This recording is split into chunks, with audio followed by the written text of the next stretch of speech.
की सर्व पेशंट्स म्हणतात की सर आजकाल सिझेरियन सेक्शनचं प्रमाण खूप वाढलेलं आहे. नॉर्मल डिलिव्हरी आजकाल कोणी करतच नाही. तर एक समाज म्हणून आपण हा विचार केलाय का कधी, की आपण जसं-जसं डेव्हलपमेंट आपल्या समाजामध्ये होते, तसं-तसं डेव्हलप वर्ल्डचे काही प्रॉब्लेम्स आपल्याला इन्व्हेरिएबली येतील. जसं की काही कपल्स आहेत जे करियर ओरिएंटेड असतात. त्यामुळे career oriented womens late marriages होतात. ज्या मॅरेजेस आधी साधारण 19व्या-20व्या वर्षी होत होते, ते आता 28-29व्या वर्षी होत आहेत.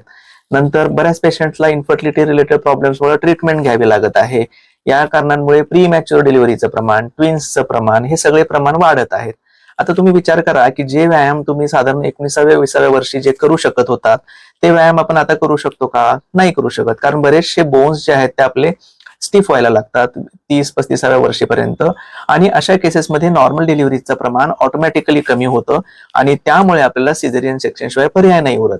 आणि हे कारण आहे ज्याच्यामुळे सिझेरियन सेक्शनचं प्रमाण भारतामध्ये वाढत आहे.